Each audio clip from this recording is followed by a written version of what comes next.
Pardon? We're also the last great holdouts for family farms. If this goes through, that diversity that they use to sell those market garden crops, those value-added crops, will be killed. Absolutely. And you'll see, we'll be like Iowa, corporate farm after corporate farm. Well, I don't mind what develops naturally in farming, but I do mind what develops because government steps in the way and puts hurdles. I don't mind competition at all. In fact, I love competition. I guess I better love competition if I'm in my line of work. But the same in agriculture. You know, I appreciate the crops grown on my farm, but I understand I'm never going to make my income off of farming. So I better run it out to somebody else to do it.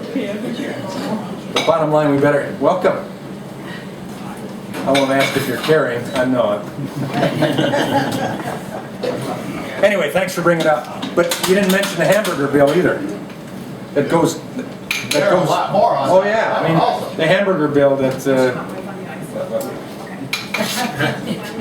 Do you know that USDA now allows us to fly chickens to China, have them slaughtered, they're flash frozen, and shipped back? When you look at country of labeling origin, read it carefully because it'll read Tyson or Holly Farm, product of America, but it doesn't tell you where they were processed.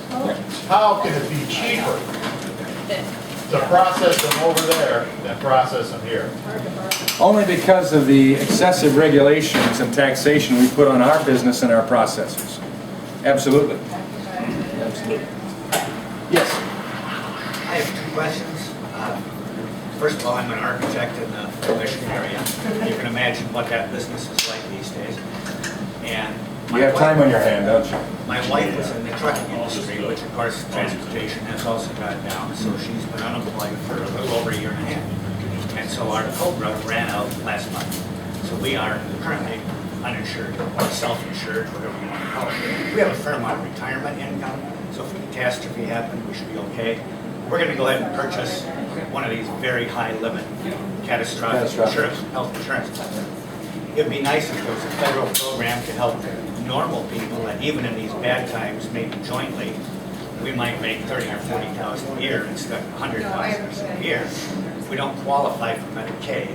We're not old enough for Medicare. It'd be nice if there was assistance of some form, only for catastrophe. That would come in. We want to take care of all of our own bills, and this insurance policy should help for us. You know, with 20,000 deductible.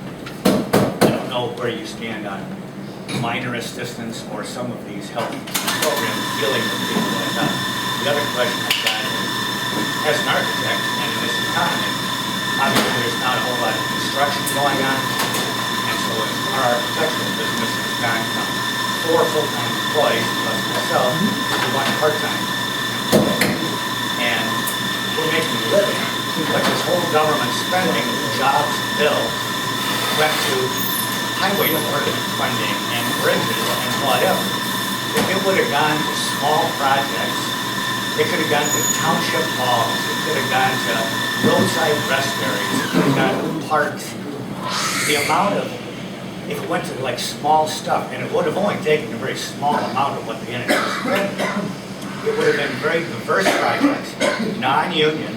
You take a small project, let's say it's a township hall, you employ architects, you employ drafters, like mechanical engineers, electrical engineers, landscape planners, small building companies, electricians, Lawyers.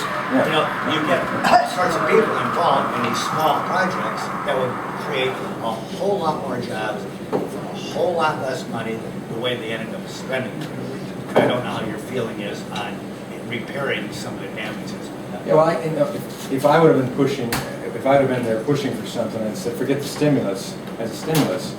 Let's give it as a tax cut to businesses and individuals, so that your architectural firm would have been paying less taxes, Right. Ultimately generating more opportunity for jobs in the economy.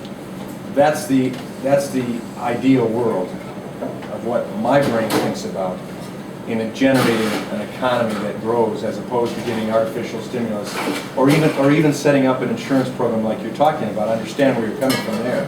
But what if we would say, tell you what, let's get the economy going first, or as we work on insurance, let's also work on the economy, so there's some certainty with the bankers and with the businesses that we are going to move forward. We're going to reduce the cost and scope of government.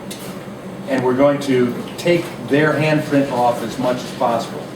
So now banks say, I'm not going to be forced to lend to those who can't afford and shouldn't have this mortgage. But I'm going to lend to this business guy who, yeah, he can show me his business plan and he's going to employ more people. Let's do that. Well, that helps the economy go.